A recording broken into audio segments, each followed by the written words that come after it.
Hello everyone, welcome to the PIPCAST 3000. I am Caedo Genesis, not joined by Bad Company Sarge this episode, but instead joined by William STRIFE. Hello. This is the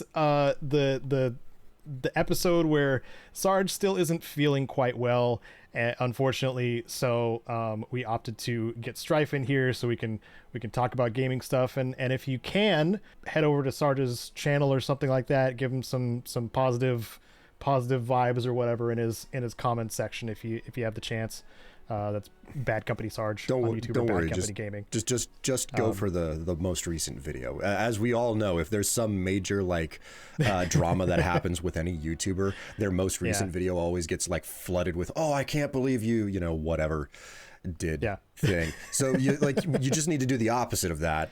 Just good vibes. The opposite. Just be good to my boy Sarge, because he's been having a rough time when it comes to staying not sick. So, oh man.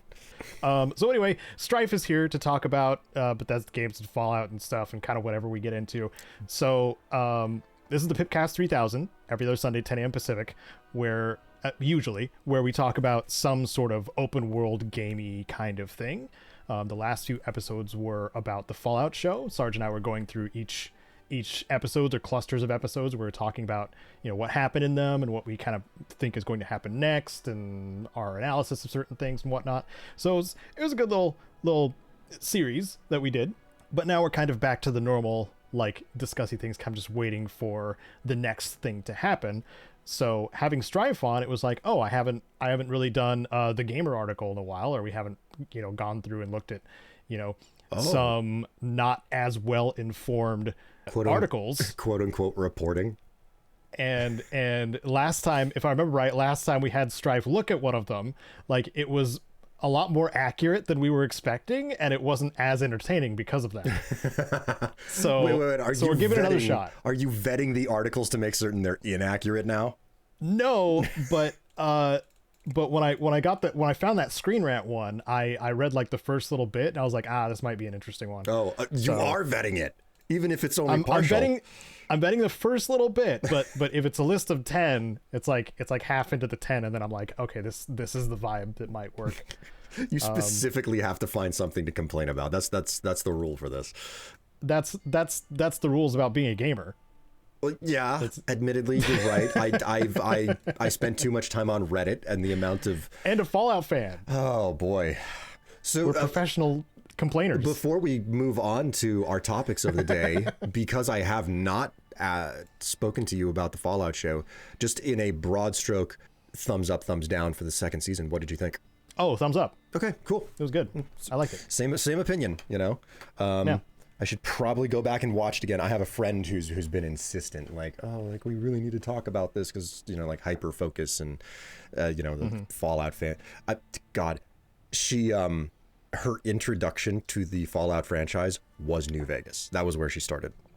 Yeah. And I was like, wow, we're really starting on a high note and going down from there. And she was like, well, Mm-hmm. Yeah. Well, she can always go back to Fallout 2. Then you have all the moments where you're just like, oh, that's where that thing is from, because New Vegas had a lot of references to it. Yes. Before we get to the main topic, which is going to be ripping apart some sort of article about Fallout, we're first going to go over thanking the supporters of my main channel and Wasteland Legends Sven. Thank you so very much. Over on the Patreon, you can see vlogs of me in real life doing things and talking about embarrassing stories. It's what I can think of that I can share with you that's not of the main stuff. If you support me, I decide to show you that I'm also a person instead of just a persona on the internet. And I figured that was the best. So that's how you do the Patreon thing. Yeah, it's a monthly vlog. Yeah, but I mean I don't know how much of that is going to be included in this episode, because it was more just logistical stuff for people making vlogs. But thanks to the supporters supporting the channel. I appreciate it. Yes, and indeed. It's linked below if you are interested, and as well as Will's information and Sarge's information, who is hopefully going to be here soon in the next few weeks. We support our co-hosts even if they are not present, because they're still here in spirit, even if they are probably sick as a dog in bed. Yeah. I mean, I'm sure Sarge is going to listen back to it anyway, or at least Anna. So, and then report back. So, yeah, thank you so much. So we go for the comment of the cast, which you grab a comment from the previous episode, 174, where it was the finale discussion of season 2, but I didn't know where you were at with seeing it, and I didn't feel like adding spoilers because there's some spoiler discussion in the comments anyway. So I grabbed this one, which I don't know. It was a fun out of context comment. So would you mind reading it out, and then I can give you context? I am too intrigued by the giant Highlander chicken. Nebular66, I am too intrigued by the giant Highlander chicken. Like, you put this in as a screenshot in like the document that we use for guidance on an episode. So it stands out. Like it's almost like the header on a web page or something. Was it not for the fact that it's not directly at the top of the document? I'm just like, okay. Comment to the cast usually makes some amount of sense. Yep. This one, so, Caedo, what the hell? So now what I'm going to do, how are your commentary chops on the fly? I'm going to ask you to watch this trailer and then describe it to me. Okay, do you want me to watch this in its entirety and then describe it to you, or like live comment? No, describe like while it's happening. Okay. Like have it muted. Have it muted and then watch and describe it actively as I'm watching it. Okay. Yes. Yeah. Okay, so we got the PlayStation logo. This was captured on a PS5 Pro. This is, oh, that's a heart. That's a person holding a beating heart. Looks like a witch. Not gonna lie. Okay, she's crying tears of mercury from the acclaimed novel series The Bird That Drinks Tears. I have never heard of this. I mean, if this is actually live footage from the PS5, pretty good looking. Looks like a fungus crown almost. I kind of like the way her design. Oh, that's a root. Oh, that's a lot of roots she's summoned. Okay. Craft in Montreal studio. Okay. Montreal. I've never been there before. We have dead people. We have shamblers with knives, and they're getting killed. Yes, okay. And stomped on. Oh, stomped into red mist. That's nice. Okay. That is a chicken.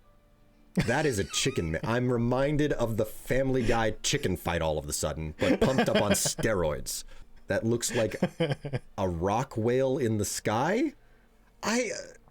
Caedo, what on earth? Like, this is, okay, cool. Like, this is basically Dynasty Warriors level of I'm just swiping through entire hordes of enemies.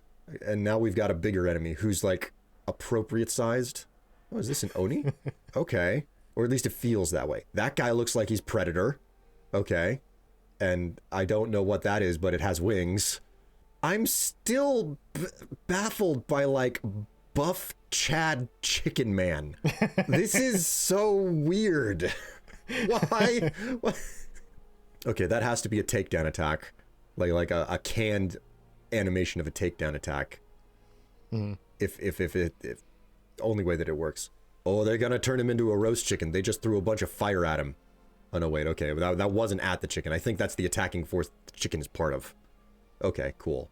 You know, watching a dragon-like creature attack a entire army with electric breath makes me realize how less impressive it is to see an entire army taken out with electric breath compared to fire breath. Fire breath is just really where it's at. Project Windless. Okay. Yep. Okay, so a witch versus a chicken. Yep. Project Windless. Witch versus chicken. Yep. Or is it chicken versus witch? I don't know which one of those two really has the better ring to it. But yeah. So thank you, Nebular66, for bringing that up again. And Strife for being here to describe what he hadn't seen yet. Giant Highlander chicken is really a good way to describe that. I might play it, but then again, yeah, I might too. Sony's entire business model of like making certain their games go on PC now, which I think I've heard something about them maybe pulling back on that, but Yep. I'd probably just wait for it on PC if it ever comes to PC. Although I'm not gonna lie, I would love an excuse to buy another game for the PlayStation 5. So. Yo, for sure. Yeah. Because like that thing is a very expensive Netflix machine at current. Like I'm at the same level, dude. like I want to use my PS5 so much more, but everything that I want to play on it is just I can run it on my computer, which is just so much more powerful than the PS5.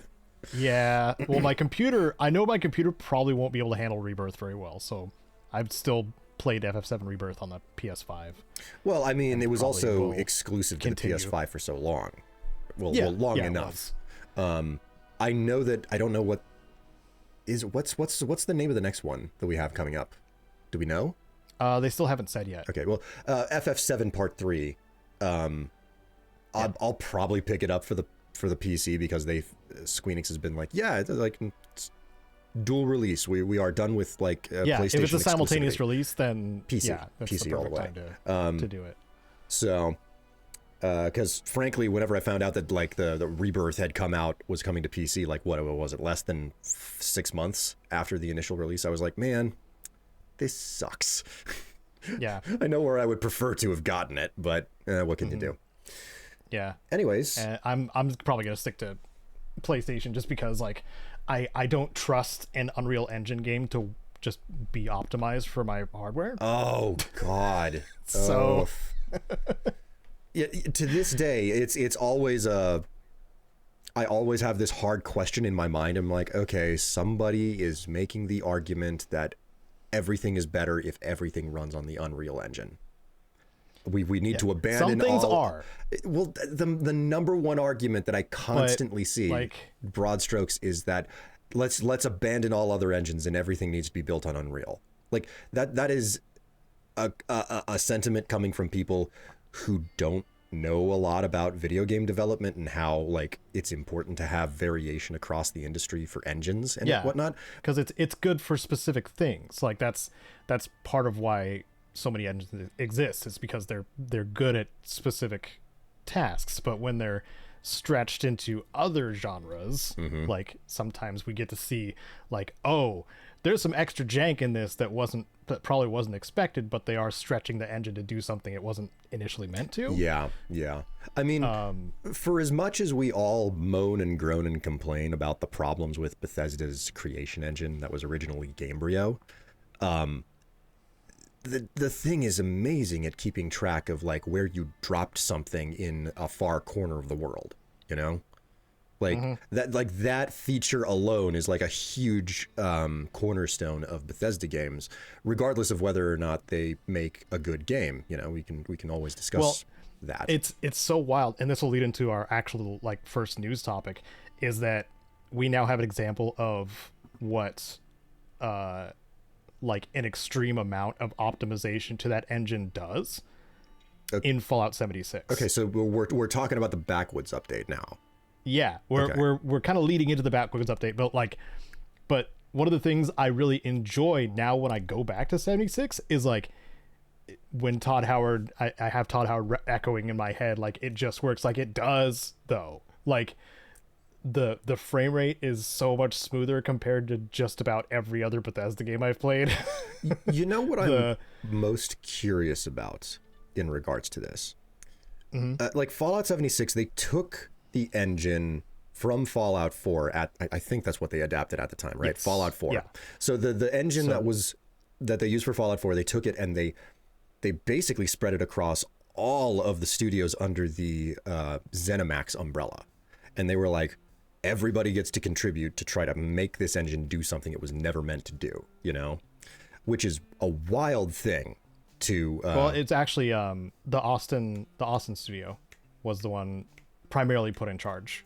Okay, of doing it. Okay, yeah. So but like, you know, you get my idea. Like they drew from a whole bunch of. But there was some back and forth between like ZeniMax and the primary like Bethesda studios. So what's crazy about this to me is that what I am increasingly suspicious has happened is that Fallout 76 is basically they have effectively made it a very specific custom branch engine of the Gamebryo engine, and that is not what ZeniMax It's a divergence. Yeah, it's a divergent version of the engine, and I've seen what it can do. It's not that it was perfect when it came out, but I've seen how it has improved over time, and I'm almost 100% certain that it's also completely divorced from what was used for Starfield. And Starfield's version of the engine, completely. Yeah. It has its own improvements, you know. Mm-hmm. And I just that's part of what I was kind of driving at was like, there's some issues in Starfield that have already been resolved in 76 that are still issues in Starfield. Like I look at Fallout 76 and I'm like, the number one thing that I remember coming away from it was like, oh, that whole concept of like you needing to load whenever you step into an inn is just like completely it's gone. You don't need that anymore in 76 because we were going in and out of buildings and like cleaning out, you know, I don't know, I think it was an old prison or something whenever I was playing. And I was just like, wow, like this is just seamless. And this is so much better for that. There are like load screens and instance areas still, but a lot of it is for the sake of like NPCs not like having player priority in a multiplayer game. Oh, okay. When you're doing quests and story stuff, like those are instance, so you can, you know, experience the whole thing solo or have. So it's a little bit like whenever you're playing an MMO, which 776 kind of is. It's like playing an MMO, and the dungeons are specifically instanced off so that it's like, yeah, you're either doing this entirely on your own, or you know, it's just you and your party members who are doing that type situation. And you can decide whether you're hosting or not, basically. Yeah. Too. So you vanish from the world, you get your special, you know, like cutaway moment where, you know, whether that's actual gameplay or just a cinematic. So which 76 did exceptionally well too in some cases, which almost it does make me mad that 76 is one of the games that has some of the best story moments, and people won't experience that because it's 76. One of these days, I will go back. I will give it a shot. You know, I will go back and I will give it a shot, and I will specifically be like, "All right, Caedo, it's time. I'm gonna do this." And to point out, it's the Brotherhood stuff. Like the Brotherhood stuff is so awesome. And of course, like 76 is like so much earlier in the timeline, isn't it? Yeah, it's only a few years after. Yeah. Okay, bombs. So like I am remembering that correctly. Yeah. Okay. So. But now it's using a real life timeline to continue the years of the game. Okay. Too. So it's cool. So what is it about the Backwoods update then that's got you talking about this? The Backwoods update. Well, it's the most recent update. It came alongside the new season, which is the season's fine. Like the things that you get from it are themed around alien stuff, as well as some like extra cryptid stuff, because obviously the main one is that Bigfoot got added to the roster of cryptids that 76 has now. But the fun part about Bigfoot is that after public events were reworked, he's more of a party crasher enemy. Oh, so when you finish a public event, he has a chance of showing up roaring loudly and being like a bonus stage of whatever the event was, basically. Oh no. And then, but he's also a 4-star, so he will drop a 4-star legendary as well. And it's still RNG based, so my first 4-star legendary was a rolling pin. From him. Oh, come on. Like that you couldn't get something more appropriate. Like, I think one of my favorite things about random loot systems, like I screen cap. In totality, I don't really like random loot systems because, you know, I prefer to have fixed things. But when you are engaging with a random loot system, I think my favorite part is finding something that's so stupid and piddly that has gotten some insane power on it that makes it fun to use. Yeah. Or you know, getting a laugh when it's something stupid and ironic, like a freezing flamer or a ghoul slayer's gamma gun. Like those are some pretty regular posts on like the Fallout subreddit. There's nothing stupid. There's nothing that compares to because what was it in I remember in Oblivion when you could go to the Shivering Isles, and one of the things that you could find was the Fork of Horripilation.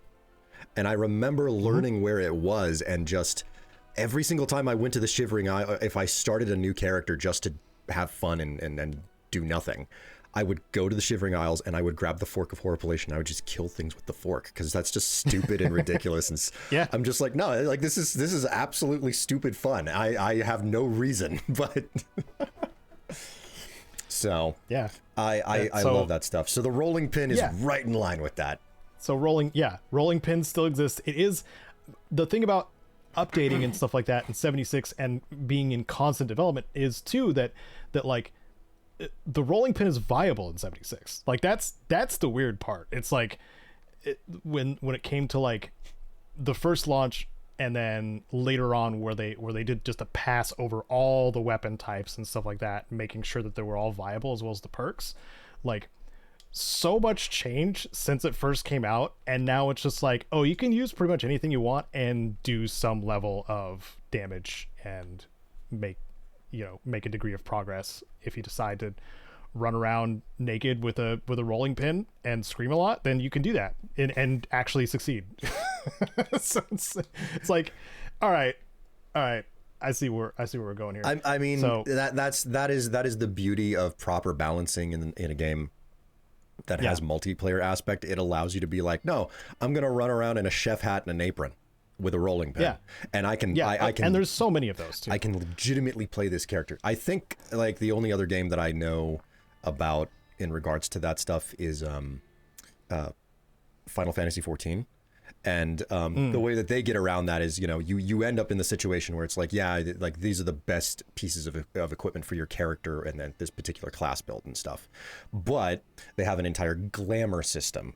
So you can literally because they have that separate cosmetic. Yeah, and you can cosmetic everything about your character. Yeah. So it's possible to look like a Grim Reaper whenever like you're a paladin. I don't know what their classes are specifically, but it's just, you can look however you want. So you can look like a person running around in a chef hat with an apron and a rolling pin, even though you can. So and same thing in 76. Like you have the armor tab, and then you have which you can customize the armor with paint jobs too, but you also have the outfit tab, which is your cosmetic tab. Oh, so okay. So you can do that very same thing. Like my character is wearing, as an outfit, he's wearing Ulysses Duster and like a badass Agua hood or Agua Hunter hood. And that's probably what some of the B-roll gameplay is going to be anyway. But and he's got a little rad scorpion backpack. It's very cute. I think what I like the most about what you've described to me is the fact that you can still make progress without doing the glamour thing, Oh yeah, where it's like, this is actually my equipment, and this is actually the way I'm playing the game. Like that, there's something special about that. Well, that's my outfit. Underneath it, I'm wearing it's not called engineer's armor. It's the armor from Atlantic City, which is kind of bulky and not really my vibe. So that's why I'm wearing Ulysses' jacket instead. And because I should mention again that was the first time Bethesda gave me a free code for something, was the Ulysses bundle. Oh, cool. Yeah. Even though I didn't really do anything with it because I don't like covering the monetized aspects for obvious reasons. But it was nice to get noticed by Bethesda. Finally. Wait a minute, you're telling me that you're not one of those YouTubers who literally just makes a video whenever new monetized content drops, and you buy it and you make it a whole video and you're just like, got my clicks. It was so infuriating. Remember the Creation Club updates that just happened? That's cool on Skyrim. Let's do it. What was it when they did like the update for Fallout 4 right after the first season of Fallout came out? I was trying to get through one of the content updates. I think it was like a club where like there was some weird hallucinogenic gas pumped into it or something. And you're talking about like anniversary? Yeah, like I think it was the anniversary edition. It was the anniversary update, and I was trying to do. It was clearly Creation Club content. That was just packaged in. You can tell pretty much immediately. Yeah, and I was like, I couldn't get something to work. Like it was poorly made because like there was something bugged about it, like not being able to find the location or get inside. And I was like, fine, I'll watch I'll watch a YouTube video about this. And I found it, and it was clear that the person whose video, like, it worked. I figured it out, and they were like, yeah, there's this problem, and this is how you get into it. But also, you know, like, I found their voice annoying, and it was like, this is all that they ever do. And they, at the end of the video, they were like, I'm thinking about buying all of this other stuff that they've pushed through the Creation Club. And I was like, oh God, I will never watch you again, because this is not something that I find significant value in, you know?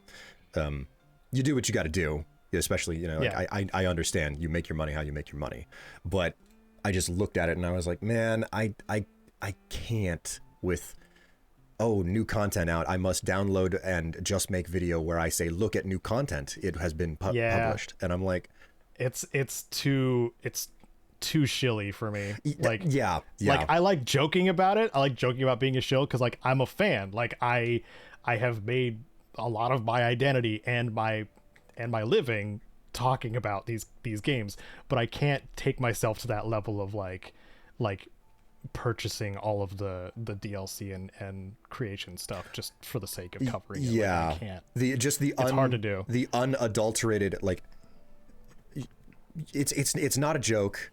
It's real. You are full in it, you know, and there's no irony, and it's just like, no, this is what I do, and I'm very serious about it, type thing, you know. And I'm like, man.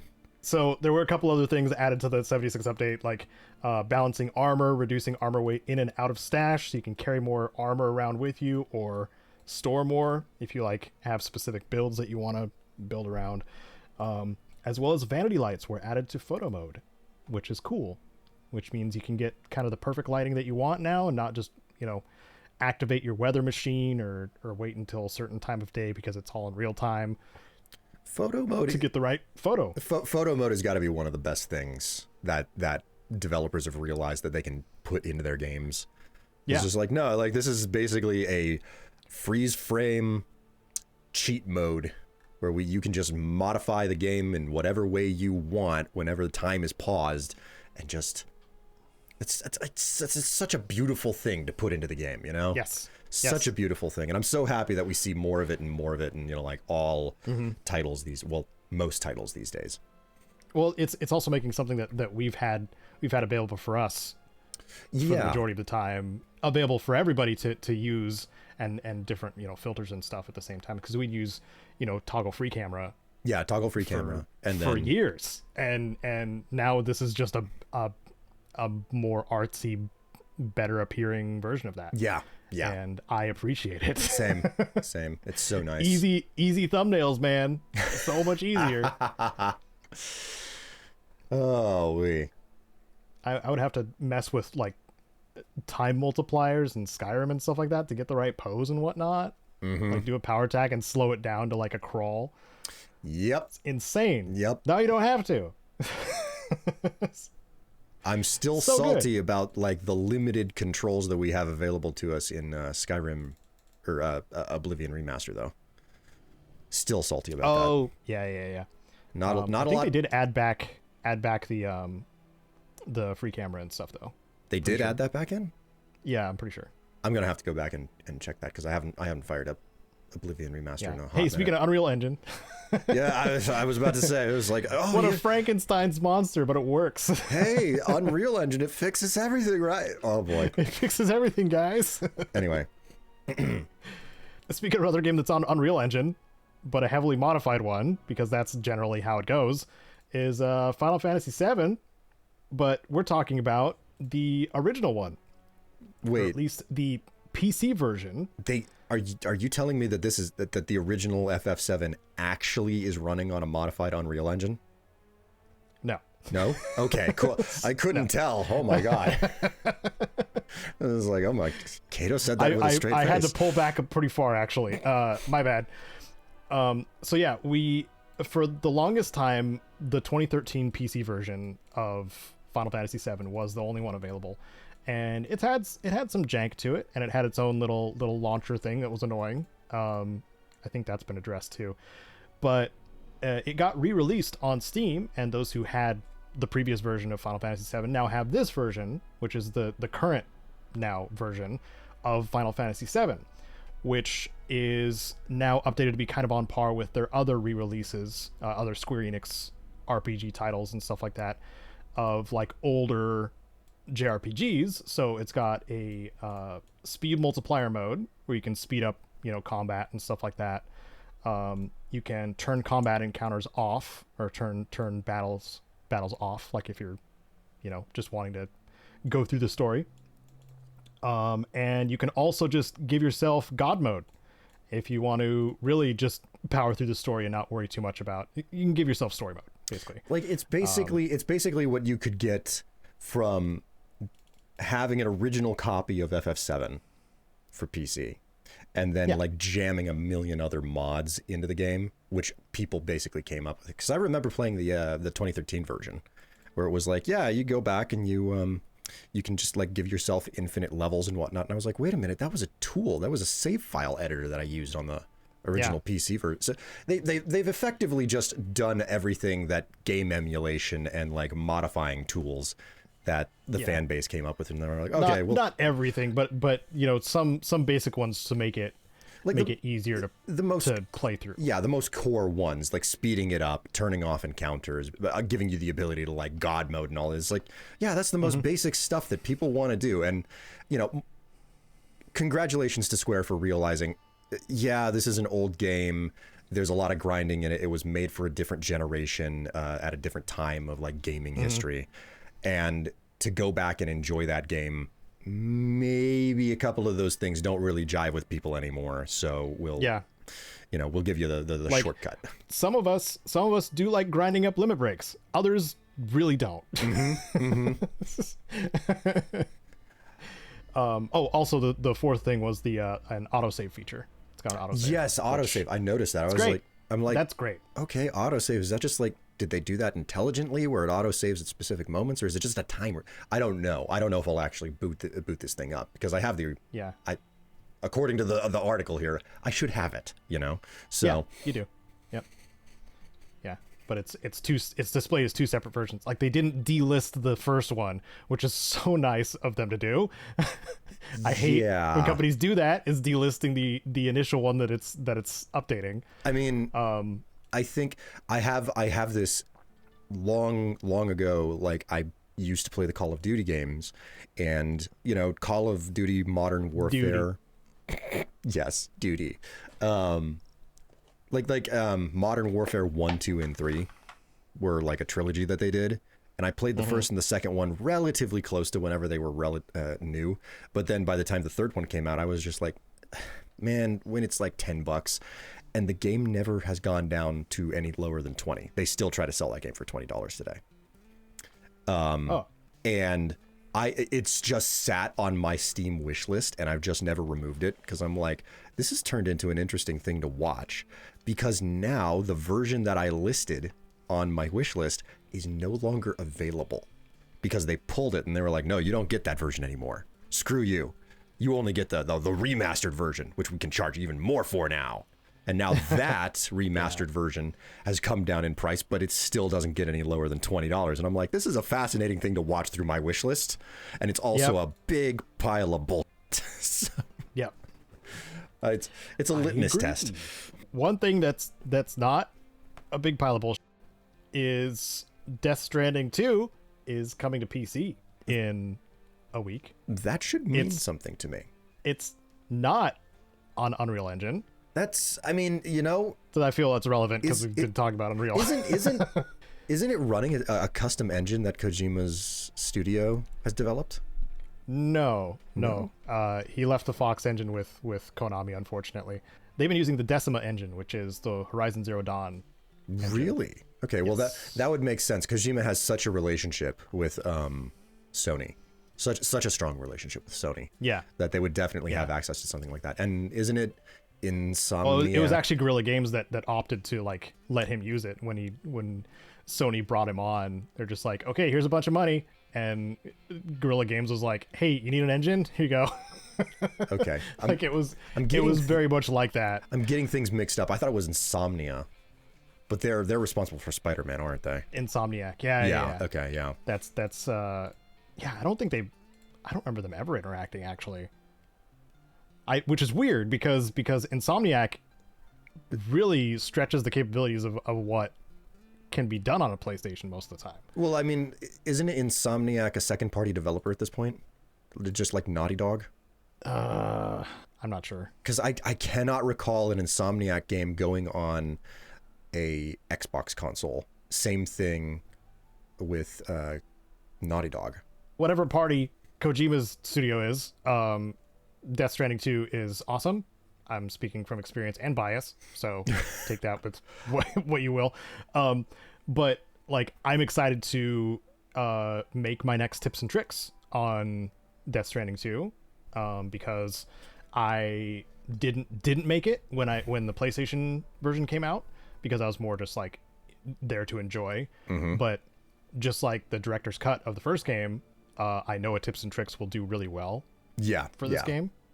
So and I'm excited to just share that with people. I enjoy it very much. I'm more power to you, and good luck on it, because I'll probably never ever get close to doing something like that, because I still have not played the first game. Which I'm gonna say this out loud. Just I don't know if I should share this or not, but I'm gonna say it anyway because I've been sharing it. When they did the director's cut of Death Stranding 1, the Kojima studio contacted me directly and were like, "Do you want a copy of this on Steam?" And I was like, "Yeah, sure, bro." And I received it, and I redeemed it 2 weeks before its release, and I still have never played it. Strife, shame. Yeah. Shame. Yeah. I've got shame. I've got no good excuses here. I'm like, no, like the studio, they directly this wasn't like some blanket, like, hey, apply for a key system. This was a direct email to me from their like PR team or something. And I was like, are there any requirements or something? And they're like, no, we've just got a key for you. And I was like, okay, cool. I'll take it. And I was like, I'm going to redeem that to make certain it doesn't, like somehow lapse or whatever. And I just never did anything. And I feel so guilty for it. And I'm just like, I'm not good at my job. I do not make a living at this anymore for a reason. But I mean, to be fair, I shouldn't, but I am. So like,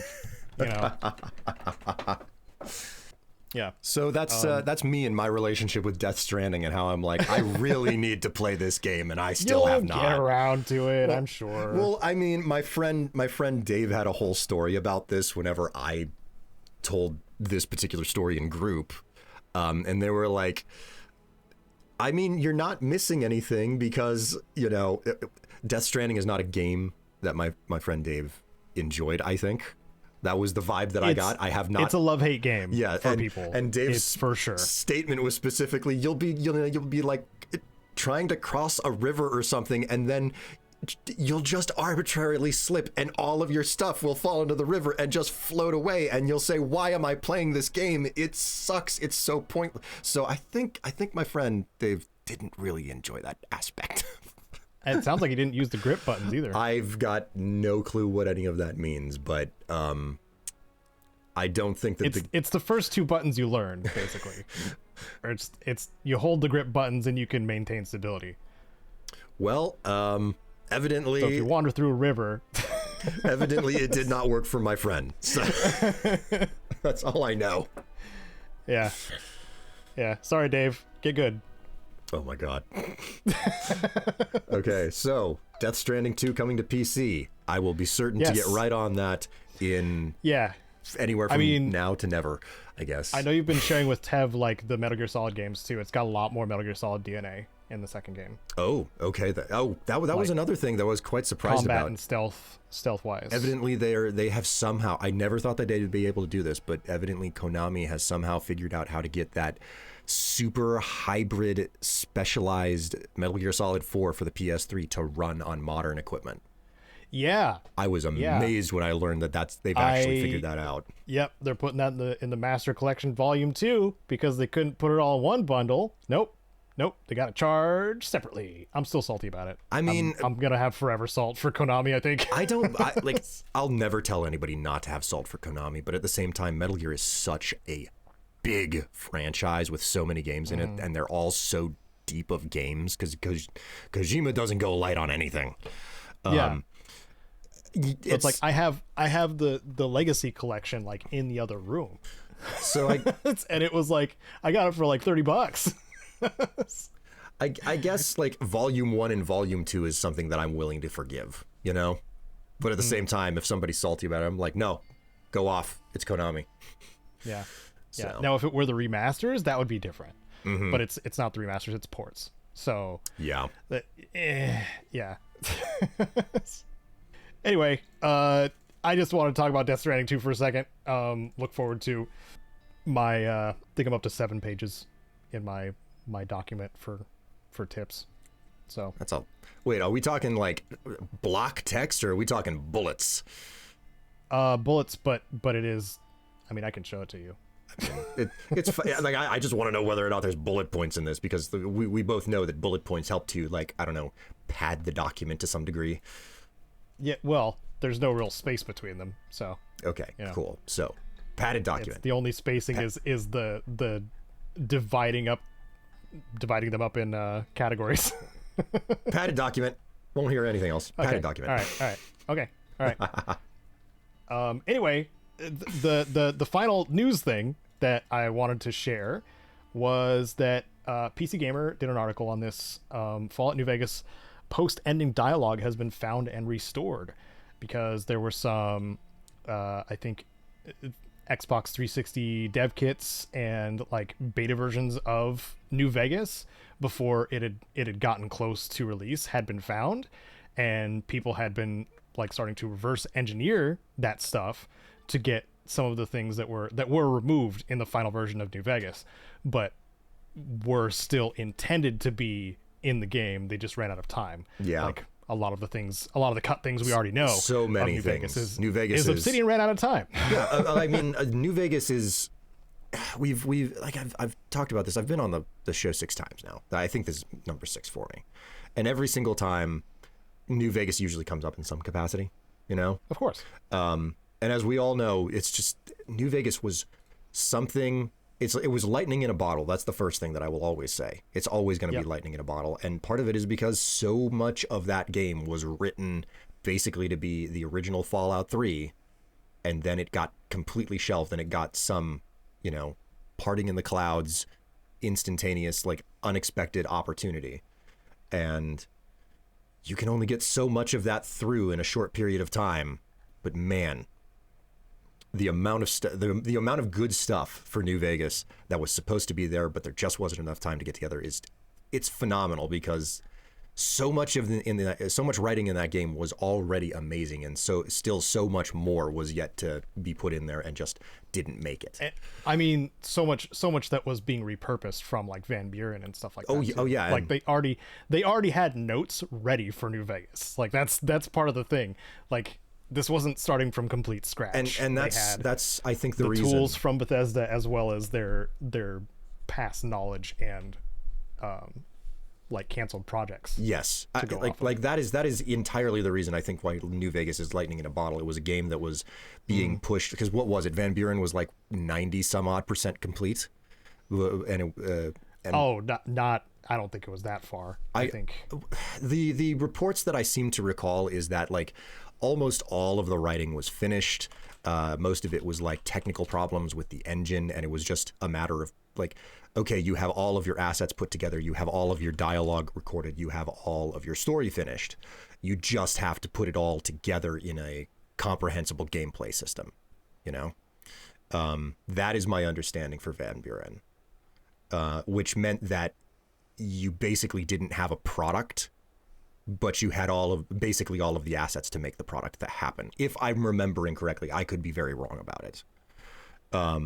But when you get so close to done and then you have to shelve all of it, and it's like the greatest game that never happened, man, no wonder New Vegas turned out the way that it did, you know? Yeah. So, because they had old like Joshua Graham stuff, like that was pulled from Van Buren and expanded on. Same with Arcade Gannon was, Ulysses. you know, all that type of stuff. Arcade Gannon was like one of the players, because a lot of the story was developed off of a tabletop game that they played. So, and Arcade Gannon was one of the player characters in the tabletop game that a lot of the story was based off of. What I know is that there were 2 separate tabletop games that one person was running, and the 2 separate games were influencing each other without the players knowing. The DM or the GM was intentionally having these 2 separate games bounce off of each other without the players being aware of it, which is the reason why such strangely good writing and variation in how you side with one faction versus another exists in the game. So we'll go on for another hour about reminiscing for New Vegas and how good it is, and then the fact that we found all of this new stuff where it's like, oh man, if only I could have. Because either it makes you sad because there is a video of it. Either it makes you sad or it makes you just like, oh, that's nice. Because like it shows just post-war dialogue or post finale dialogue. Well, so if New Vegas allowed you to play afterwards, that's primarily what this is showcasing. Yes. I mean, it was clearly intended. There was also a romance option for Mr. House. Yeah. That was one that came to my attention. It was like, evidently there was some sort of a romance option for Mr. House, and that didn't make the cut. And I'm like, this is absolutely crazy. So I don't know what to say other than New Vegas was amazing, even if it had enormous, like stability problems whenever it was released. It's still, like the holy grail of Fallout games. And even if Fallout 4 has like much expanded like gameplay, what could have been. And I think I'm just happy to know about some of the stuff that didn't make it into the game, just as somebody who loves Fallout New Vegas. So yeah, and it's just nice. It's nice that people are still dedicating themselves to finding out some of these things and uncovering some stuff that's not been seen, because that's primarily why this got noticed on several different news sites too, because it had never been really uncovered before. I mean, so I think it's cool. I think like we've got a lot to to owe to the creator economy for that. Like there's a lot that we were, it was earlier in this episode we were talking about, like new content, and I'm going to go ahead and like make a video about new content because new content was released type thing, and because of the media ecosystem that we live in today, it encourages people to do that. It's like, no, content, you got to be publishing all the time type thing. Everything is content. Yeah. So like there's a secondary feature of like, yeah, it's really interesting to know about that stuff, but also there is a hungry ecosystem that you can put finding old stuff that otherwise would just be a footnote on a forum in like an earlier version of the internet, that would be hard to find. So like I'm happy that we live in an age where someone is not only encouraged to find that type of almost lost content from a beta kit for Fallout New Vegas, but also that we have an ecosystem where that information can propagate and people can learn about it, Yeah. So. Yeah. And there's so much in the background with like New Vegas's history and Obsidian's history. I mean, which is you can really dig into. Oh, there's just so much for everything that we talk about. Yeah. Yeah. And you can go even further back if you'd like want to see Chris Avalone's Fallout Bible, like that's fully published to look at too, which is, pretty much non-canon stuff at this point, but it's still fun to look at like what things were being talked about and lore things that were being implicated or established or wanting to be. I mean, the Fallout Bible is also responsible for a lot of the vaults that we've actually seen put into games. So yes. Yep. Like, I don't think the Fallout Bible was ever really intended to be to act as like a template or a guiding North Star, but it certainly has turned into that to a certain degree. But it's a resource. It's not like a primary, point of inspiration. But some of the stuff was used from the Fallout Bible. Yeah. As well.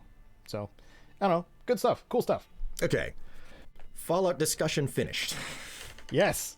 Yeah. Well, we're going to talk about Fallout more anyway. Oh no. Now we're on to the. I know. It's your least favorite topic in the whole world. I know, Strife, and I'm sorry. I invited you on here to talk about Fallout. I'm sorry to spring this on you right now. Okay. So is it this first one that we're doing here? I was gonna give you the option of like which one to pick first, and then depending on how much time we have left, we could probably go to another one. I think we've been going for an hour and we got enough time for one. Okay. So what we're doing is we're picking a listicle of some kind from a website that tends to be uninformed on Fallout, because I've vetted the first little bit of them and I'm like, oh, this might be fun. And it's either The Gamer or ScreenRant. Well, we're going for ScreenRant this time, because this is the article that I already opened and looked at, and I was like, oh yeah, I know where we're going with this one. Okay. Well, now I'm onto the screen recording one. So here we go. 10 weapons in Amazon's Fallout TV show and how they compare to the games. Or, as Caedo has described it, ScreenRant knows doodly crap about Fallout. That's probably going to be the title of the episode, actually. That is just, there's spice and bite in that just makes you say, okay. This is going to be a little bit of mudslinging. Let's have some fun. Yeah. So this is linked below if you want to follow along and you're listening or watching.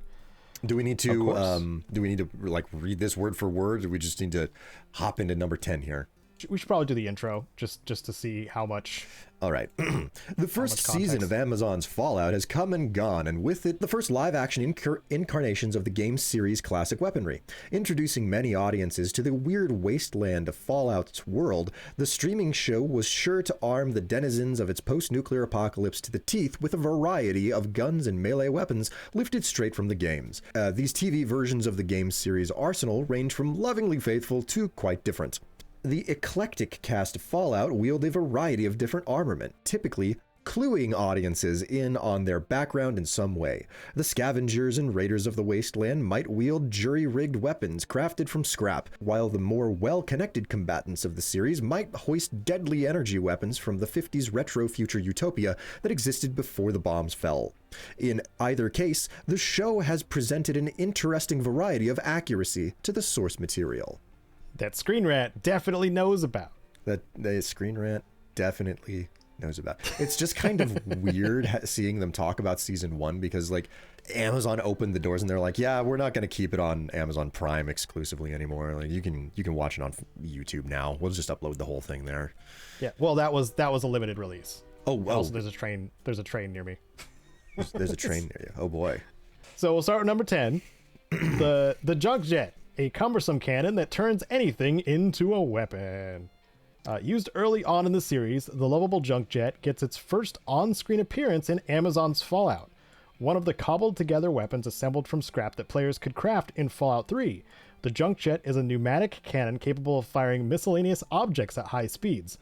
In a sparse wasteland in which ammunition is at a premium, this comical weapon is surprisingly handy to lug around.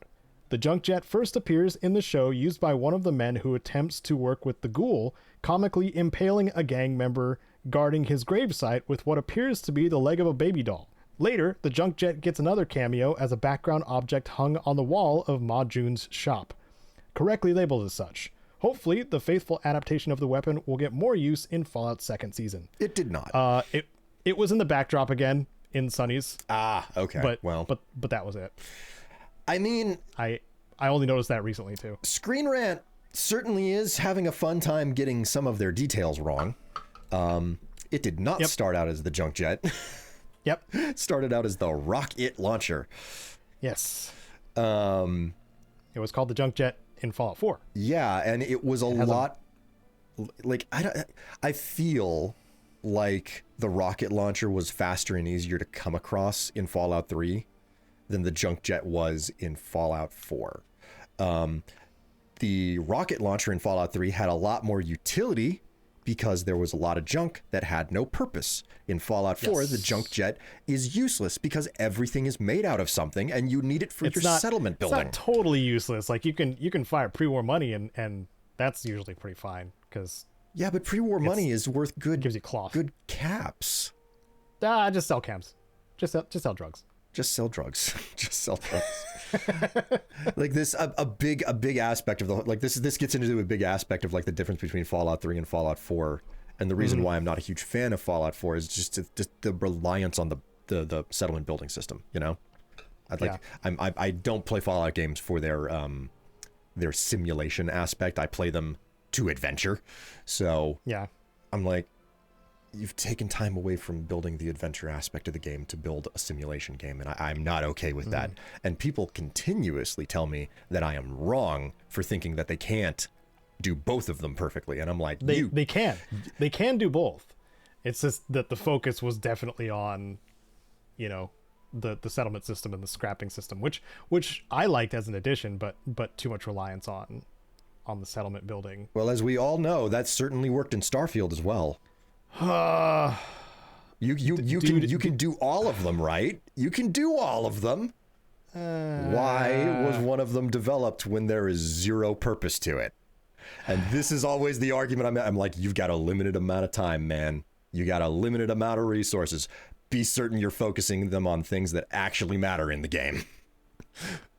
Yeah. It was, oh God, side rant. It was so weird that they implemented the settlement system as an outpost system and made it noticeably worse by removing the recycling aspect.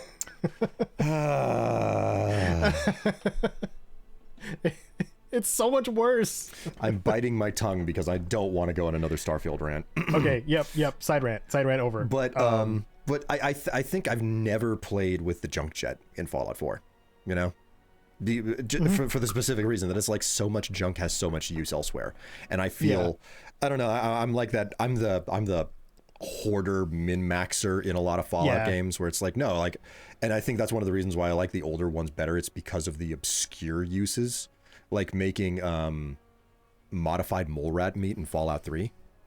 If you know where to find the machine, and it's like, oh my god, like wonder glue, which is, I think it's only ever used to make a death claw gauntlet normally. I think so. Yeah. It's like, oh my god, like wonder glue, it has this other major amazing purpose. So like I'm always searching for it, and it's a pointless thing to do. It's like, no, stim packs are far and away like the better way to heal in Fallout 3. But I really like those weird, obscure little things that you can do. But the mole rat wonder meat, man. Yeah. Like, I don't know why, but it makes my brain light up. It's like, this is cool. This is unique and different. This is the hilarious wasteland way to make jerky. Mm-hmm. Just dump glue on it and preserve it, I guess. So yeah, like, it's funny. I loved using the rocket launcher for periods, but of course, you know, like the whole statement that they hear, a sparse wasteland in which ammunition is at a premium. And I'm like, only until like level 5. Only until level 5. Ammunition is like so everywhere in the game, unless you try to play a big guns character. Avoiding rant right now. Big guns, it takes a little bit. Yeah. So yeah, they don't know anything about the junk jet and its deeper implications in the game mechanics. Yeah. This is surface level stuff, so that's what we can expect for the majority of this anyway. Oh boy. But yeah, right. Would you like to read the number 9? One? Power armor, a terrifying suit of armor that's a weapon in and of itself. Although not technically a gun or melee weapon, referring to the power armor as a dangerous tool for killing in and of itself is far from a lie. Most famously used by the Brotherhood of Steel, power armor is one of the most iconic sights in the Fallout game series. Though the power armor gets a few changes in Fallout, the series still shows off what a trained operator behind the visor of the weighty suit can do. In particular, the model of armor used by Maximus and other Brotherhood of Steel knights in the Amazon series is the T-60. Before the war, T-60s were used to turn the tide of the US war with China, replacing the role of tanks in conventional warfare. This makes it all the more controversial that this series introduces a critical design flaw into the armor's design, allowing it to be taken down with a single shot.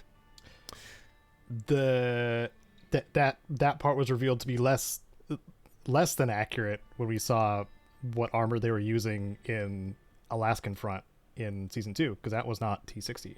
What were they? Because I just watched it. I didn't pay super close attention to the details like that. They were wearing T45.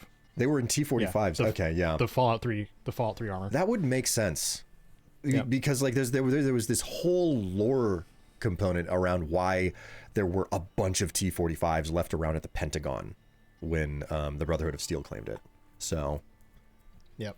But yeah, they don't know the difference between the variations of armor. To be fair, I don't pay attention because I've never been a big power armor user in the games. I'm like, I'd rather use light armor, you know. I do because I've played all the games and it's kind of burnt into my mind. Yeah. So I mean, that's my fault. Knowing what they are, myself. knowing what they are makes complete and total sense. I think I'm the exception to the rule where I'm like, I'm not impressed by it.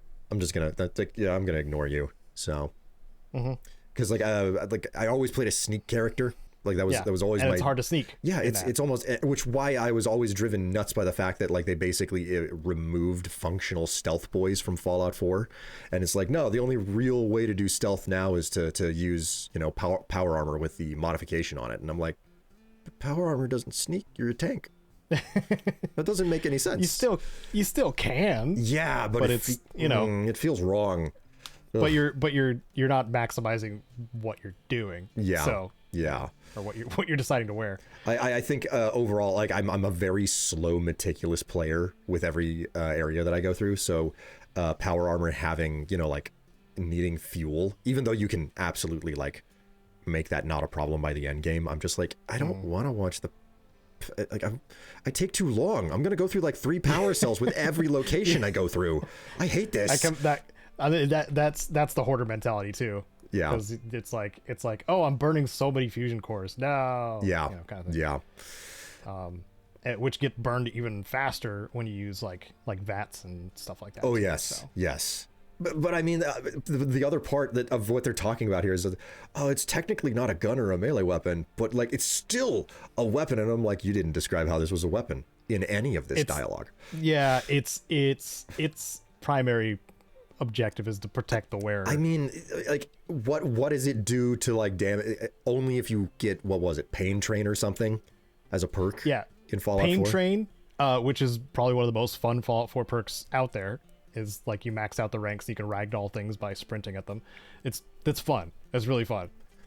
And I think you do increased unarmed damage whenever you're wearing one as well. So it's because it sets your strength to 10. Ah, okay, yes. Or 11, I think. 11 and 4. It's purely like any of the unarmed bonus that you get are either from modifications you put on the arms, or like I think the Tesla arms give you like energy damage or something like that. But it's still not significant enough. Yeah. Like you have to, in Fallout 4 especially, you have to have some kind of weapon in your hands. And I think that was one of my complaints. It's been a while since I've done this, but I seem to recall trying to play an unarmed build in Fallout 4 while using power armor, and I realized very quickly that I couldn't use the unarmed weapons if I was in the power armor. Nope. Yeah, that part sucks. And that was probably one of my biggest gripes. And it was like, now you have to put modifications on your arms for weapons, and I'm like, this isn't. They suck comparatively. And it wasn't given enough respect. Well, no. Bethesda still does that. They still continue to do that. As we all know, Caedo, you can do everything in the game. Okay, they can develop all of it. They didn't spend extra time building a settlement building system and then completely failed to balance unarmed with power armor. Oh, just like they didn't add a legendary system, so they didn't have to worry about handcrafting all the loot to make it cool. I legitimately question if that was the intention, or if that was the effect of just something else they decided to do. No, when I saw it in Starfield, that it solidified it for me. So that like it was a conscious decision to do this. So, yeah, they literally call them uniques in the help menu, and I hate it. I hate it so much. So we're up to number 8, or down to number 8, I should say. That's how numbers work. Yes. Yes. No, I think we're up to number 8 because we're counting. Are we ascending or I don't know. It's fine. We're descending into madness is what's happening. Oh yeah, well, reading something where the people don't know whether or not, yeah, they're uninformed. Let's continue. The assault rifle. An awkward weapon that makes more sense in the show. Okay. Oh, it's got quotes too. I'm gonna skip that part. One of the most infamous firearm designs in the entire Fallout game series is the weapon simply known in Fallout 4 as the assault rifle. Despite its designation implying a compact machine gun built with the ergonomics of a rifle, the cumbersome weapon looks more like a plane-mounted machine gun ripped straight from World War I. Besides clashing with the 50s aesthetic of Fallout's technology, the eyesore of a weapon is more like a light machine gun than an assault rifle. Luckily, Amazon's Fallout show had a clever solution that retroactively fixed the assault rifle's misleading categorization. Rather than being meant for use by a single soldier, the assault rifle in the series is more of a dedicated weapon for power armor users, being clearly too weighty and clunky to be effectively wielded by a normal soldier. Beyond this clarification of scale, the assault rifle in the show is a dead ringer for the weapon introduced in Fallout 4. Wait, a dead ringer. What makes it a dead ringer? That doesn't. What is that term? I'm not familiar. A dead ringer is there was once upon a time people would be buried, but they wouldn't be dead. So they would set up so that you had access to a string that would ring a bell that was set up above the grave. And if the bell was ringing above a freshly dug grave, then you had a dead ringer. The person was still alive. You had to dig him back up. Oh. Yeah. It's an entire thing that, and in history, it is very dark. You don't want to know about the number of people that were buried alive and the horrible, fates that they had. But people would go into comatose states, and that was one of the reasons why. Well, I don't know why they would call it a dead ringer in this instance, though. It says on the Wikipedia as an idiom, denoting a person who or thing that closely resembles another. It dates back to the 19th century. Really? Is the story that I learned completely entirely wrong? No, it could be part of it, actually, because in criminal slang, the practice of substituting a cheap item for a valuable one was known as ringing the changes. Phrase derived from whatever. Those who practiced this con were known as ringers. The term ringer was also used in horse racing. The idiom is sometimes said to derive, like Saved by the Bell, from a custom of providing bell pulls in coffins so that people who had been buried alive could call for help. But this is a folk etymology. So it still counts. But why would they use that? Yeah, it's like when talking about a rifle. It's not it's not a replacement. It doesn't make any sense. Okay. Anyway, they are. This entry I feel is fairly accurate to the representation of the Fallout 4 assault rifle, though. Yeah, what I remember about the Fallout 4 assault rifle was that it took up a huge amount of the screen space, and it felt bulky and unwieldy for that reason. Also, like, a lot of the game's balancing is focused on guns that do not rapid fire. So anything that does rapid fire has to have, like, its damage significantly reduced because you're supposed to be leaning on DPS, Right. And I think that's one of the reasons why I'm just like, oh, its damage is terrible. I will not touch that gun. So I have very limited experience with this assault rifle in Fallout 4 for that reason. Now that I think about it, the next time I boot up Fallout 4, I should probably try to do an assault rifle run. But I think there's a semi-auto receiver on it, at least in one of the mods. But I can't remember. Haven't played with that the weapon enough to know what mods are available for it. Yeah, but yeah, this is easily replaced with the Anniversary Edition weapons, anyways. Yeah, well, you mean the Creation Club content? As we all know, Creation Club content's purpose is to keep the game balanced. Yes. Which is why we download and play every Creation Club content publishment and make a video about it.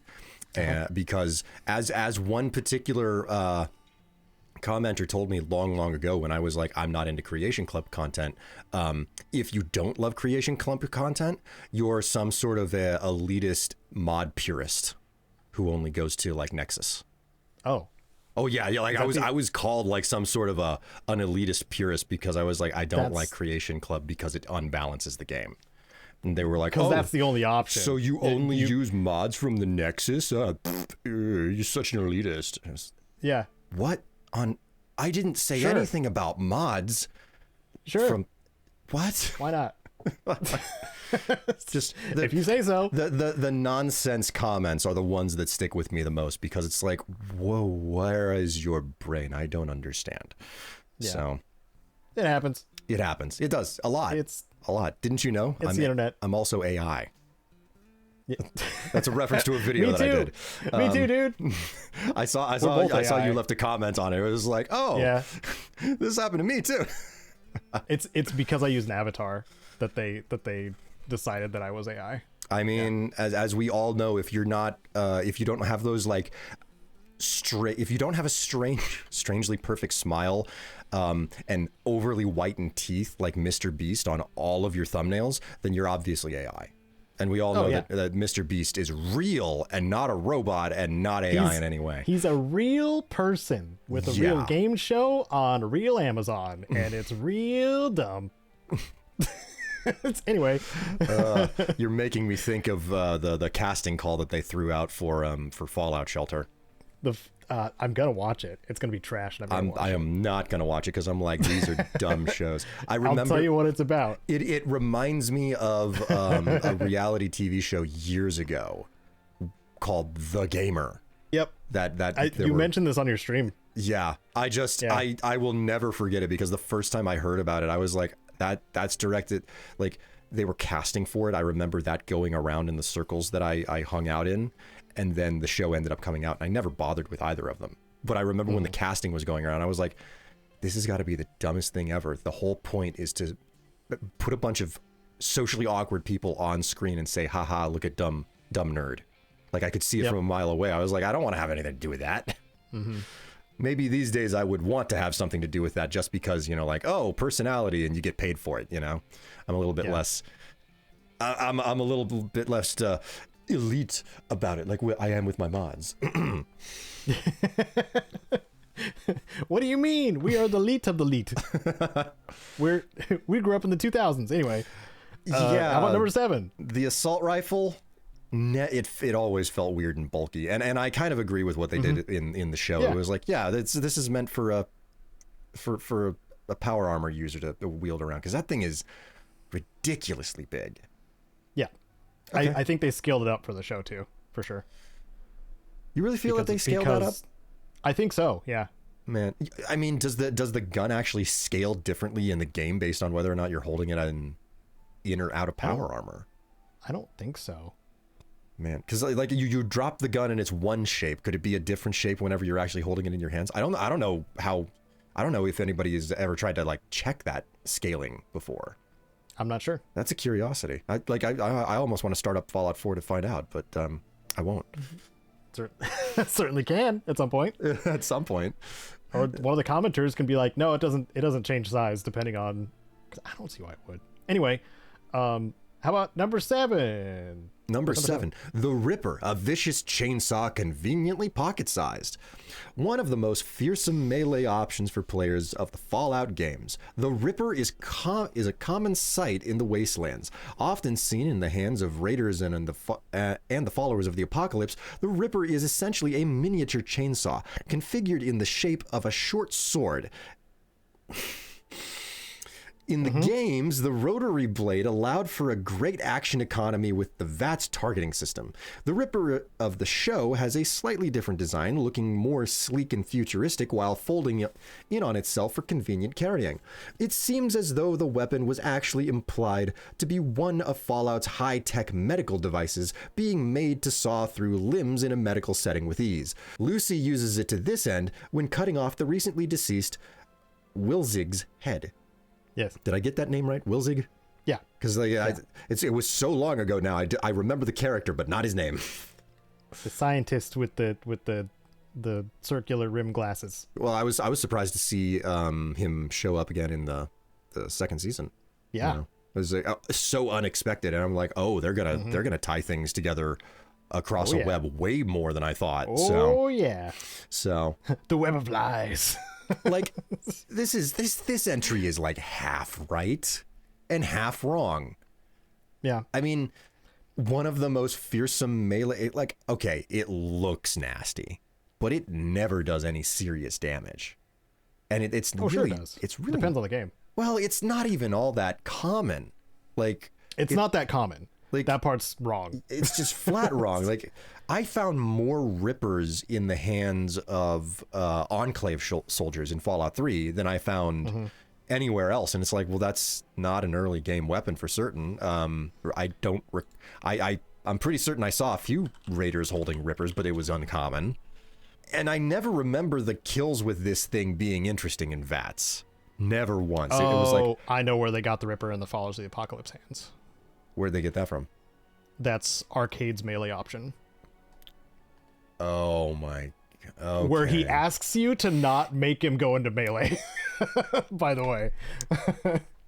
So I've played with him as a companion so infrequently. You open the weapon wheel, you tell him to switch to melee, and they always say something when you switch him. He from uses one to Arcade Ganon's Ripper, and he asks specifically not to use a melee weapon because he's so much better. Okay. At range with the Plasma Defender, because he is like the Plasma Defender is so much better. I'm just reminded of all of the companion dialogue. And specifically, my favorite companion is Raul. Okay, and Raul's great. Yeah. Just when you tell him to focus on combat or something like that, or like, you know, his response is shoot first, poke bodies later. Got it, boss. Yep. It's just great. so beautifully delivered. I love it so much. Yep. So short sword is completely wrong. It's a knife. I mean, it's always been a knife. You heard me stop at that one. I was like, at best, this thing is a motorized dagger. That's it. Yeah. Yeah. So that part was off, but it is a miniature chainsaw. That part is true. Yeah, and I think they're not altogether wrong that the original intent behind the thing was like, yeah, it's supposed to be like a really visceral medical device. You know, yeah, because I don't know where else a machine like this would have come from, because as weird and varied as the weapons in Fallout can be, a lot of them actually have some sort of an explanation where it was like, well, you know, it was kind of meant for this type situation. And of course it was turned into a weapon later. And if it was never like, and then of course you get the wasteland engineered weapons, you know, like the shish kebab and whatnot, where it's like, oh no, that is pure cobbled together junk with a lethal purpose, which is something I always love. I love the cobbled together weapons. Yeah. Well, the Fallout 4 design had more of a military like covering on it. Yeah, well, it also because it's I mean, like an army. Yeah, it looks like a chainsaw. It says like, army on the front. Mm-hmm. Yeah.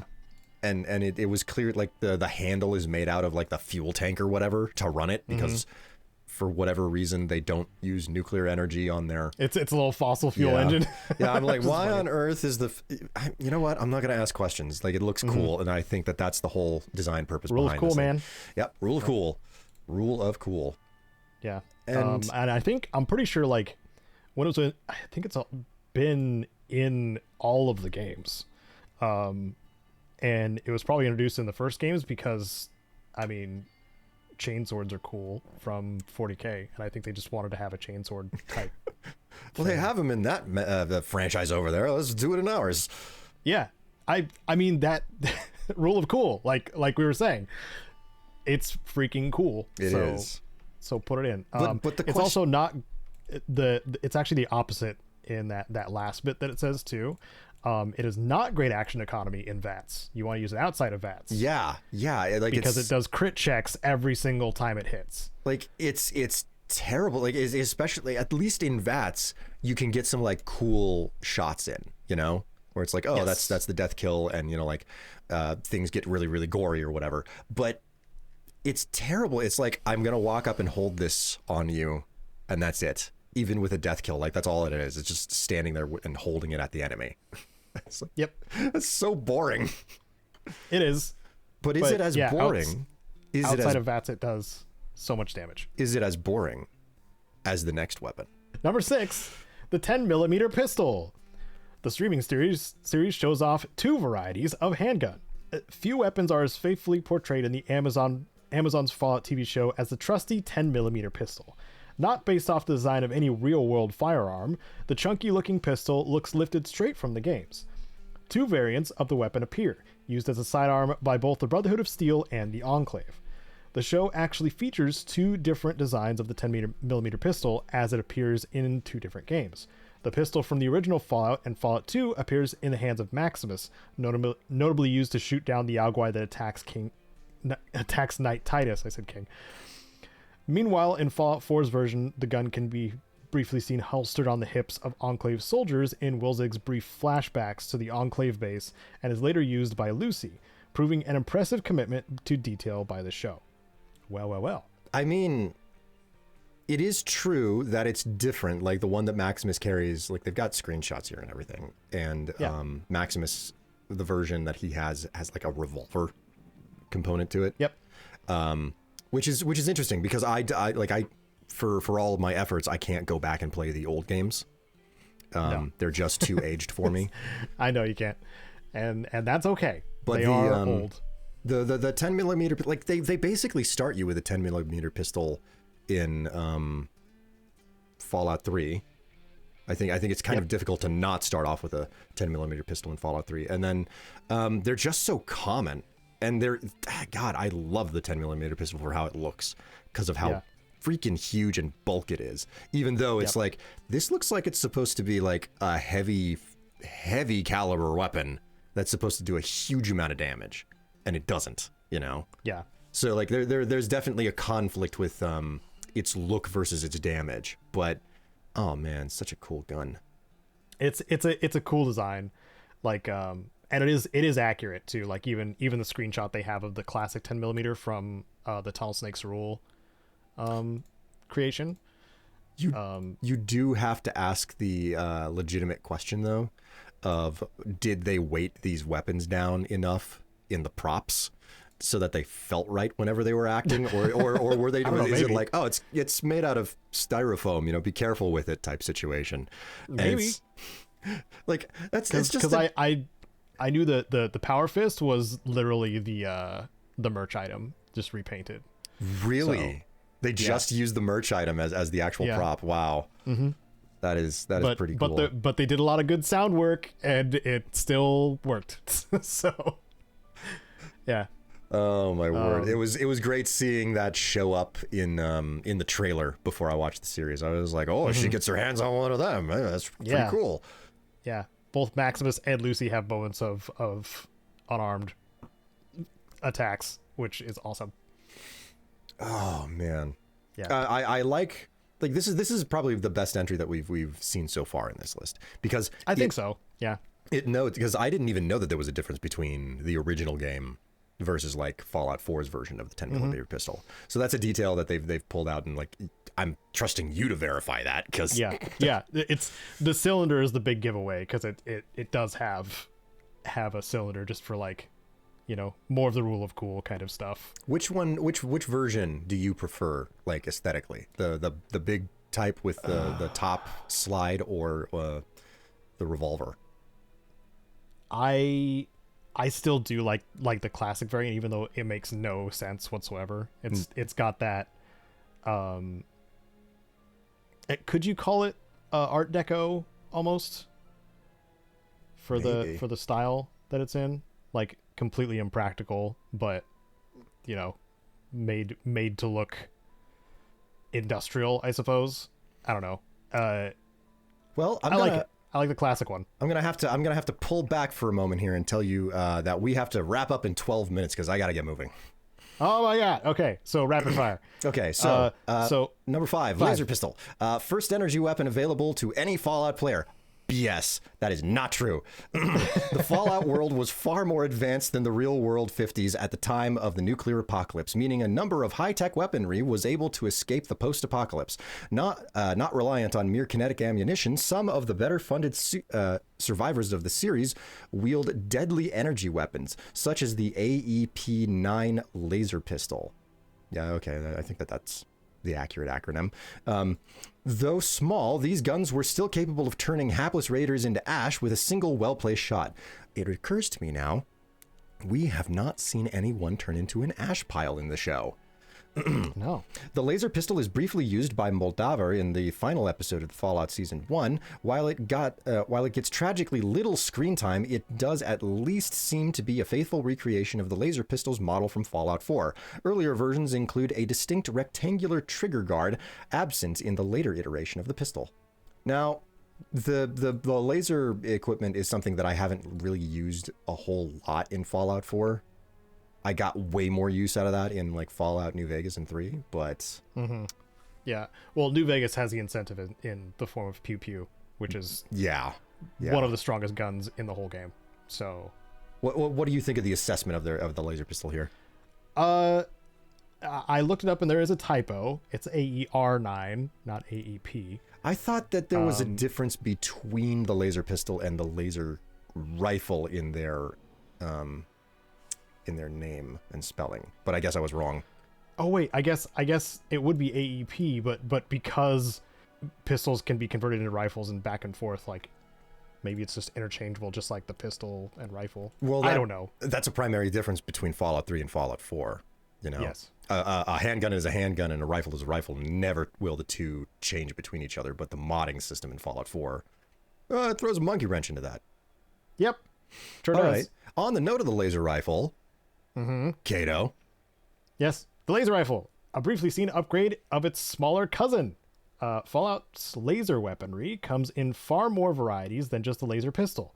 The show briefly acknowledges this with a brief laser rifle appearance. Once again, in Wilzig's flashback, the AER-9 laser rifle can be seen carried by a soldier on the Enclave base.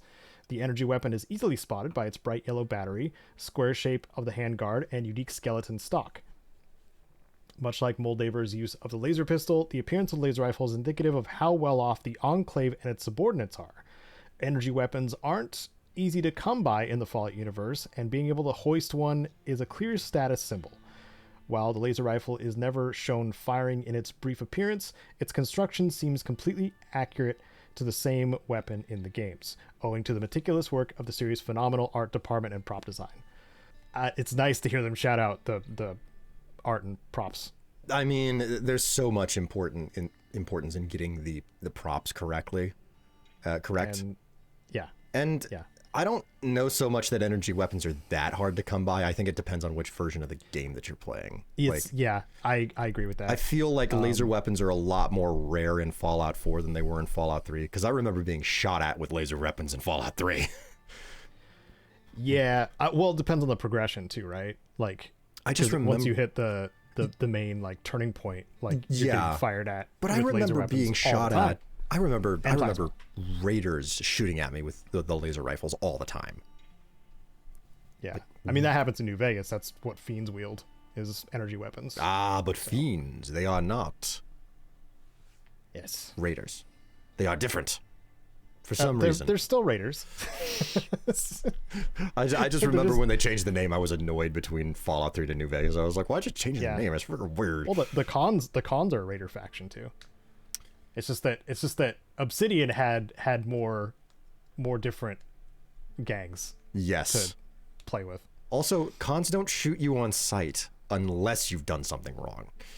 Yes. So, you get in your fiends and they're just like, die.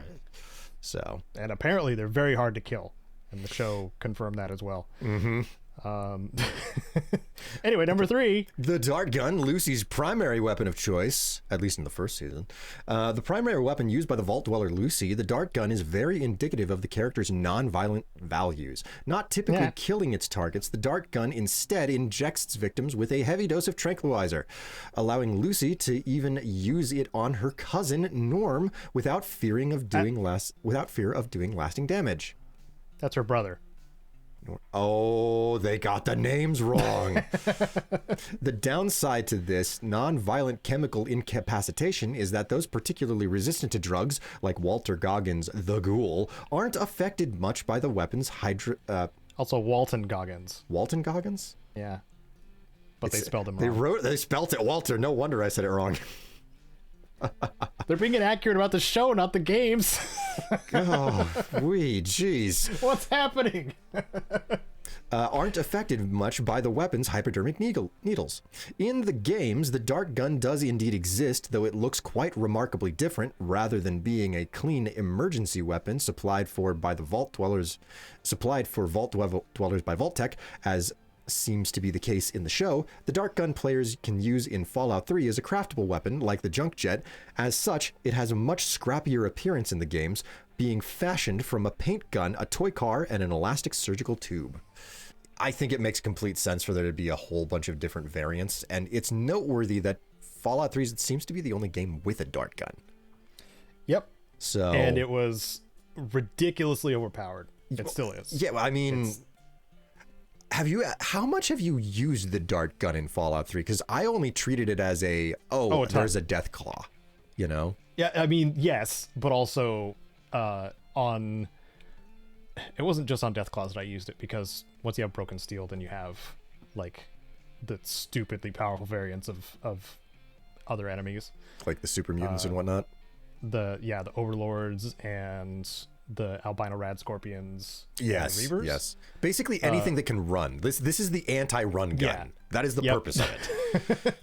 Like, I don't slow them down long enough for you to drop some mines. Yeah, like I don't think that I've ever used it to kill anything, because like no, it does, like it's not meant to be the killing weapon. It does apply a damage over time, but it's so minimal. It's because everything's so spongy in 3. Like, it's very spongy. And what you want to use it on is what's not hard to believe is that Fallout 3's level balancing is like leagues better than the level balancing that they did in Oblivion, and it's still not as good as they were able to get it, because it was they again improved by like leaps and bounds when they made Skyrim. God. Mm-hmm. Yeah, funny. I personally prefer the Wasteland engineered version, though. Oh, for sure. Like, yeah. Always going to prefer a weapon where it's like, yeah, I fashioned this out of some crap I found. So. Yep. Mm-hmm. And we got another one. Yes, a very closely related one, which I probably should give a shot to at some point. Yeah, well, don't get your hopes up. Number 2, the Syringer, the rifle version of Lucy's dart pistol. We also see it in Season 2, wielded by security in the vault. A lengthier version of Fallout 3's dart gun, the Syringer gets only the briefest of glimpses in Amazon's Fallout. In a blink and you'll miss its appearance. The weapon can be seen briefly carried by one of the survivors in Philly during the town's shootout with the ghoul. Oh yeah, there is like a ramshackle thrown together dart gun too, I guess. Or Syringer. Unfortunately, its hapless user isn't given much of a chance to shine before being swiftly incapacitated by the irradiated gunslinger. The weapon appears fairly faithful to the version first appearing in Fallout 4. Like the original dart gun, the Syringer is a crafted weapon, cobbled together from various household items and pieces of scrap lying around in the wake of a nuclear Armageddon. Not true. It fires custom-made syringes that can be loaded with cocktails that produce a variety of effects, typically not incapacitating its target outright, but weakening them for another weapon to finish the job. Yeah, like how could you get this so wrong? And also like an opportunity to complain about the Syringer to a certain degree. Like, no, it's a manufactured weapon. You can tell. Like, it's so obvious that it's just a super rusted out manufactured weapon. You know? Yeah. It's using the pipe weapon parts, but Fallout 4 didn't really let you craft your own weapons, just like you modify them. So. Oh my god, I just realized that the in-game screenshot of this gun, they have like a mod on the character. They're wearing like they got a robot arm. And they've got a something. like crazy weird sexy skin tight version of the the vault suit. Okay, funny. so just I don't have a lot of time here, but the syringer, my biggest regret with this gun is the fact that I don't know how much of Metal Gear Solid 4 you ever played, but it was possible to basically have different darts that you could shoot into your enemies in Metal Gear Solid 4 that would activate different types of I remember AI for your enemies. And it's like, no, that's exactly what you want. You want your syringe gun or your dart gun to be capable of like messing with enemy AI. Because it made their nanomachines make them freak out, right? Yeah. So Yeah. I'm just like, That was fun. it was a total missed opportunity in Fallout 4. Because like, no, that would have been the option. It's just like, yeah, they're gonna like go in the corner and cower, or use this other one, and they're gonna like try to hurt there your is the enemies. frenzy one, but like, but yeah, that's just it. it's a limited to that. Bethesda. It's a Bethesda half measure weapon, unfortunately, which made me very sad because, yeah, you can shoot, like basic enemies with a frenzy dart, but I feel like there's like a level cap to it still, where like it just doesn't matter far enough in, and becomes completely useless. So moving along, that's what I remember anyway. number 1, the minigun. The classic multi-barreled machine gun used in a variety of media. What is that writing? Like the best, all the best media rifle with I think they meant to say like all the best media rife. Rife with firefights. We get to number 1 on the list, and it's like, okay, did you use an AI for this? I can't tell. The Fallout series never shied away from using a minigun or two, so named because it is the smaller version of the fixed machine guns mounted into military planes. Miniguns in real life are 6-barrel machine guns capable of sending a torrent of lead downrange blisteringly fast, typically mounted to a vehicle or some kind. In the Fallout series, they can be wielded by the strongest of Wasteland survivors, maxing out the first letter of the series' special stat system.